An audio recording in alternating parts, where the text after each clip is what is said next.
ನಮಸ್ತೆ ಗೆಳೆಯರೆ, ನೀವು ನೋಡ್ತಾ ಇದ್ದೀರಾ ಹಳ್ಳಿ ಇದೆ ಯೂಟ್ಯೂಬ್ ಚಾನಲ್. ಆತ್ಮೀಯ ಗೆಳೆಯರೆ, ಇವತ್ತಿನ ಈ ವಿಡಿಯೋದಲ್ಲಿ 2024-25ನೇ ಸಾಲಿನ KS group C banking SSC RRB ನ್ಯಾಯಾಂಗ ಸೇವೆಗಾಗಿ ರಾಜ್ಯ ಸರ್ಕಾರದ ವತಿಯಿಂದ ಉಚಿತ ತರಬೇತಿಗಾಗಿ ಅಂದರೆ ಉಚಿತ ಪೂರ್ವಭಾವಿ ತರಬೇತಿಗಾಗಿ ಆನ್ಲೈನ್ ಮೂಲಕ ಅರ್ಜಿಗಳನ್ನು ಕರೆದಿದ್ದಾರೆ.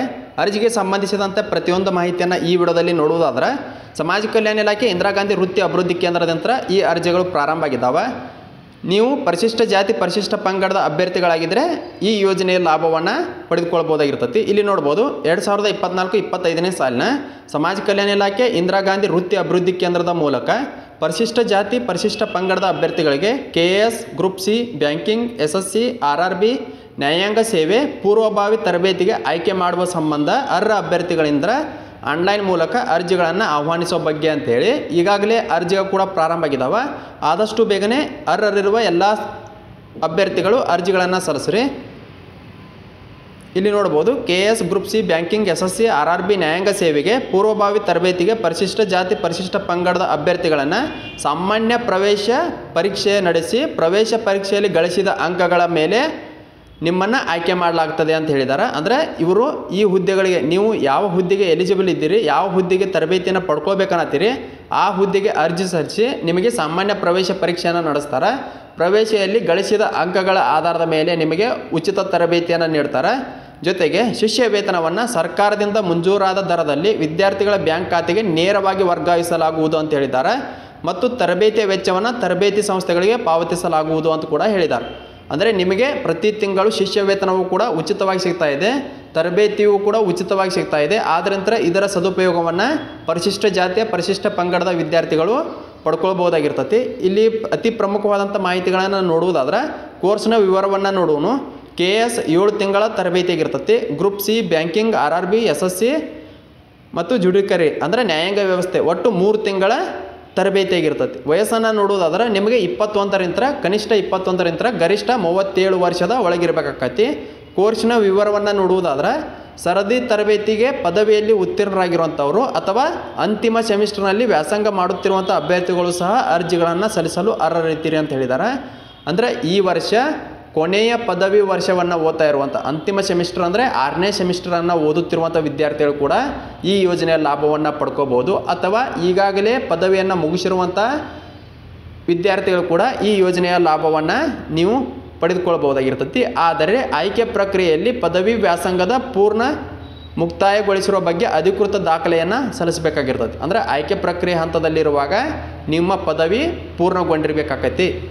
ಇನ್ನು ಅಭ್ಯರ್ಥಿಯ ಸಾಮಾನ್ಯ ಅರ್ಹತೆಗಳನ್ನು ನೋಡುವುದಾದ್ರೆ ನೀವು ಕರ್ನಾಟಕ ರಾಜ್ಯದ ನಿವಾಸಿಯಾಗಿರಬೇಕು ಮತ್ತು ಜಾತಿ ಆದಾಯ ಪ್ರಮಾಣ ಪತ್ರವನ್ನು ಕಡ್ಡಾಯವಾಗಿ ಹೊಂದಿರಬೇಕು. ನೀವೇನಾದರೂ ದೈಹಿಕ ಅಂಗವಿಕಲತೆ ಮೀಸಲಾತಿಯನ್ನು ಪಡೆಯೋರಿದ್ರೆ ಅಂದ್ರೆ ಅಂಗವಿಕಲತೆ ಪ್ರಮಾಣ ಪತ್ರವನ್ನು ಪಡೆದಿರಬೇಕಾಗತ್ತೆ.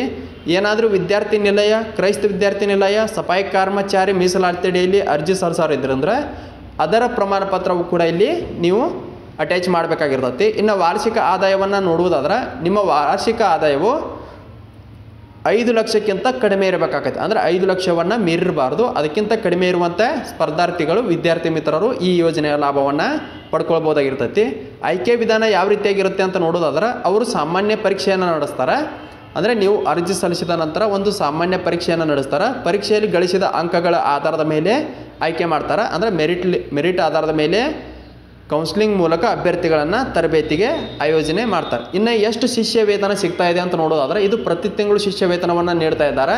KS ಹುದ್ದೆಗಳಿಗೆ ಪ್ರತಿ ತಿಂಗಳು 5,000 ರೂಪಾಯಿಗಳ ಶಿಷ್ಯ ವೇತನ ನೇರವಾಗಿ ನಿಮ್ಮ ಬ್ಯಾಂಕ್ ಖಾತೆಗಳಿಗೆ ಜಮಾ ಆಗ್ತಾ ಇದೆ. 7 ತಿಂಗಳವರೆಗೂ ಕೂಡ ಈ ಶಿಷ್ಯ ವೇತನ ನಿಮಗೆ ಜಮಾ ಆಗುತ್ತೆ. Group C banking SSC RRB ನ್ಯಾಯಾಂಗ ಸೇವೆಗೆ ಅರ್ಜಿ ಸಲ್ಲಿಸಿರುವಂಥ ಸ್ಪರ್ಧಾರ್ಥಿಗಳು ಅಥವಾ ವಿದ್ಯಾರ್ಥಿಗಳಿಗೆ 5,000 ರೂಪಾಯಿಗಳು ಪ್ರತಿ ತಿಂಗಳು ನಿಮಗೆ 3 ತಿಂಗಳವರೆಗೂ ಕೂಡ ಜಮಾ ಆಗ್ತಾ ಇದೆ. ಇನ್ನು ಒಂದು ಅತಿ ಪ್ರಮುಖವಾದಂಥ ಮಾಹಿತಿ ಏನಂದ್ರೆ ಬಯೋಮೆಟ್ರಿಕ್ ಶಿಷ್ಯ ವೇತನವನ್ನು ಪ್ರತಿ ಮಾಹೆ ತರಬೇತಿ ಸಂಸ್ಥೆಯವರು ಸಲ್ಲಿಸುವ ಹಾಜರಾತಿ ಅನ್ವಯ ಪಾವತಿಸಲಾಗುವುದು ಅಂತ ಹೇಳಿದ್ದಾರೆ. ಆದರೆ ತರಬೇತಿ ಅವಧಿಯಲ್ಲಿ ಯಾವುದೇ ರೀತಿಯಾದಂಥ ವಸತಿ ಸೌಲಭ್ಯವನ್ನು ಇಲಾಖಾ ವತಿಯಿಂದ ನೀಡಲಾಗುವುದಿಲ್ಲ ಅಂತ ಕ್ಲಿಯರ್ ಕಟ್ಟಾಗಿ ಹೇಳಿದ್ದಾರೆ. ಅಂದರೆ ನಿಮ್ಮ ಬಯೋಮೆಟ್ರಿಕ್ ಆಧಾರದ ಮೇಲೆ ತರಬೇತಿ ಸಂಸ್ಥೆಯವರು ಸಲ್ಲಿಸಿರುವಂಥ ಹಾಜರಾತಿ ಅನ್ವಯ ನಿಮಗೆ ಪ್ರತಿ ತಿಂಗಳು ಇಲ್ಲಿ ಶಿಷ್ಯ ವೇತನ ನಿಮ್ಮ ಬ್ಯಾಂಕ್ ಖಾತೆಗಳಿಗೆ ಜಮಾ ಆಗ್ತಾ ಇದೆ. ಆದರೆ ತರಬೇತಿ ಅವಧಿಯಲ್ಲಿ ಯಾವುದೇ ರೀತಿಯಾದಂಥ ಉಚಿತವಾದಂಥ ಊಟ ವಸತಿ ಸೌಲಭ್ಯವನ್ನು ಇಲಾಖೆ ವತಿಯಿಂದ ನೀಡುವುದಿಲ್ಲ ಅಂತ ಹೇಳಿದ್ದಾರೆ. ಅಂದರೆ ಅವರು ಪ್ರತಿ ತಿಂಗಳು ನೀಡುವಂಥ ಶಿಷ್ಯ ವೇತನವನ್ನು ನಿಮ್ಮ ಊಟ ವಸತಿ ವೆಚ್ಚಕ್ಕಾಗಿ ಬಳಸ್ಕೊಳ್ಬಹುದಾಗಿರ್ತೈತಿ. ಇನ್ನು ಅವ್ರದ್ದೇ ಆದಂಥ ಒಂದು ಅಧಿಕೃತವಾದಂಥ ವೆಬ್ಸೈಟ್ ಐತಿ. ಈ ವೆಬ್ಸೈಟ್ ಲಿಂಕನ್ನು ಕೂಡ ನಾನು ವಿಡಿಯೋ ಕೆಳಗೆ ಕೊಟ್ಟಿರ್ತಾನೋ, ಅಲ್ಲಿಂದ ನೇರವಾಗಿ ಕ್ಲಿಕ್ ಮಾಡ್ಕೊಂಡು ನೀವು ಅರ್ಜಿಗಳನ್ನು ಸಲ್ಲಿಸ್ಬೋದು. ಒಂದು ವೇಳೆ ಅರ್ಜಿ ಸಲ್ಲಿಸಲು ಬರದೇ ಇದ್ದ ಪಕ್ಷದಲ್ಲಿ ಇದೇ ವಿಡಿಯೋ ಕೆಳಗೆ ನೀಡಿರುವಂಥ ನಮ್ಮ ವಾಟ್ಸಪ್ ಸಂಖ್ಯೆ ಕೂಡ ನೀವು ಕಾಂಟ್ಯಾಕ್ಟ್ ಮಾಡಿ ನಾವು ಅರ್ಜಿಗಳನ್ನು ಸಲ್ಲಿಸ್ಕೊಡ್ತೀವಿ. ಇನ್ನು ಅರ್ಜಿ ಸಲ್ಲಿಸಲು ಕೊನೆಯ ದಿನಾಂಕ 20/2/2025 ಅಂದರೆ ಇದೇ ತಿಂಗಳು ಫೆಬ್ರವರಿ 20 ಕೊನೆಯ ದಿನ ಆಗಿರ್ತೈತಿ. ಆದ್ದರಿಂದ ಆದಷ್ಟು ಬೇಗನೆ ಅರ್ಹರಿರುವ ವಿದ್ಯಾರ್ಥಿಗಳು ಅರ್ಜಿಗಳನ್ನು ಸಲ್ಲಿಸ್ರಿ. ಇಲ್ಲಿ ಸ್ಥಾನಿಕ ಹಂಚಿಕೆಯನ್ನು ನೋಡುವುದಾದರೆ ಪರಿಶಿಷ್ಟ ಜಾತಿ ಪರಿಶಿಷ್ಟ ಪಂಗಡದ ಅಭ್ಯರ್ಥಿಗಳಿಗೆ, ಅಂಗವಿಕಲ ಅಭ್ಯರ್ಥಿಗಳಿಗೆ 4% ಮೀಸಲಾತಿಯನ್ನು ಇಟ್ಟಿದ್ದಾರೆ. ಅದೇ ರೀತಿಯಾಗಿ ಹಾಸ್ಟೆಲ್ನಲ್ಲಿ ಇದ್ಕೊಂಡು ಏನಾದರೂ ಓದಿದ್ರಿ ಅಂದರೆ ಹಿಂದುಳಿದ ವರ್ಗ ಕಲ್ಯಾಣ ಇಲಾಖೆ ಆಗಿರ್ಬೋದು, ಸಮಾಜ ಕಲ್ಯಾಣ ಇಲಾಖೆ, ಪರಿಶಿಷ್ಟ ಪಂಗಡ ಕಲ್ಯಾಣ ಇಲಾಖೆ ಹಾಸ್ಟೆಲ್ಗಳಲ್ಲಿ ಇದ್ಕೊಂಡು ಏನಾದರೂ ನೀವು ಕನಿಷ್ಠ 3 ವರ್ಷ ಓದಿದ್ರಿ ಅಂದ್ರೆ ನಿಮಗೆ 10% ಮೀಸಲಾತಿಯನ್ನು ಇಟ್ಟಿದ್ದಾರೆ. ವಸತಿ ಶಾಲೆ ವಿದ್ಯಾರ್ಥಿಗಳು ಏನಾದರೂ ಆಗಿದ್ರಿ ಅಂದ್ರೆ ನಿಮಗೆ 10% ಮೀಸಲಾತಿಯನ್ನು ಇಟ್ಟಿದ್ದಾರೆ. ಜೊತೆಗೆ ಮಹಿಳಾ ಅಭ್ಯರ್ಥಿಗಳಿಗೆ 33% ಮೀಸಲಾತಿ. ಸೂಕ್ಷ್ಮ ಅತಿ ಸೂಕ್ಷ್ಮ ಸಫಾಯಿ ಕರ್ಮಚಾರಿ ಸಮುದಾಯದ ವಿದ್ಯಾರ್ಥಿಗಳಿಗೆ 5% ಮೀಸಲಾತಿಯನ್ನು ಇಲ್ಲಿ ಇಟ್ಟಿದ್ದಾರೆ. ಇನ್ನು ಇಲಾಖೆ ವೆಬ್ಸೈಟ್ನಲ್ಲಿ ನೀವು ಕಾಲಕ್ಕೆ ನೀಡುವಂಥ ಅಧಿಕೃತ ಮಾಹಿತಿಯನ್ನು ನೋಡ್ಕೊಳ್ತಿರಬೇಕು. ಅದಕ್ಕೆ ಏನಾದರೂ ನೀವು ನೋಡದೇ ಇದ್ದ ಪಕ್ಷದಲ್ಲಿ ಅದಕ್ಕೆ ಸಮಾಜ ಕಲ್ಯಾಣ ಇಲಾಖೆಯು ಜವಾಬ್ದಾರಿ ಆಗಿರುವುದಿಲ್ಲ ಅಂತ ಕೂಡ ಹೇಳಿದ್ದಾರೆ. ಪ್ರತಿಯೊಂದು ಮಾಹಿತಿಯನ್ನು ತಿಳ್ಕೊಂಡ ನಂತರ ಪ್ರತಿಯೊಬ್ಬರು ಕೂಡ ಅರ್ಜಿಗಳನ್ನು ಸಲ್ಲಿಸ್ರಿ. ಇದು ಇವತ್ತಿನ ಉಚಿತ ತರಬೇತಿಗೆ ಸಂಬಂಧಿಸಿದಂತೆ ಅತಿ ಪ್ರಮುಖವಾದಂತಹ ಮಾಹಿತಿಯಾಗಿರ್ತೈತಿ. ಈ ವಿಡಿಯೋ ಬಗ್ಗೆ ಏನಾದರೂ ಸಂದೇಹಗಳಿದ್ದು ಅಂದರೆ ದಯವಿಟ್ಟು ಕಮೆಂಟ್ ಬಾಕ್ಸಲ್ಲಿ ಕಮೆಂಟ್ ಮಾಡಿರಿ. ಮುಂದಿನ ದಿನಮಾನಗಳಲ್ಲಿ ಹಿಂದುಳಿದ ವರ್ಗಗಳ ಕಲ್ಯಾಣ ಇಲಾಖೆ ವತಿಯಂತ್ರವು ಕೂಡ ಉಚಿತ ತರಬೇತಿಗಾಗಿ ಅರ್ಜಿಗಳನ್ನು ಕರೀತಾರೆ. ಜೊತೆಗೆ ಅಲ್ಪಸಂಖ್ಯಾತ ಕಲ್ಯಾಣ ಇಲಾಖೆ ವತಿಯಂತ್ರವು ಕೂಡ ಅರ್ಜಿಗಳು ಪ್ರಾರಂಭ ಆಕಾವ. ಅದ್ರ ಬಗ್ಗೆ ಏನಾದರೂ ಅಪ್ಡೇಟ್ ಬಂದರೆ ಆದಷ್ಟು ಬೇಗನೆ ನಮ್ಮ ಯೂಟ್ಯೂಬ್ ಚಾನಲಲ್ಲಿ ವಿಡಿಯೋ ಮಾಡಿ ಅಪ್ಲೋಡ್ ಮಾಡ್ತೀನಿ.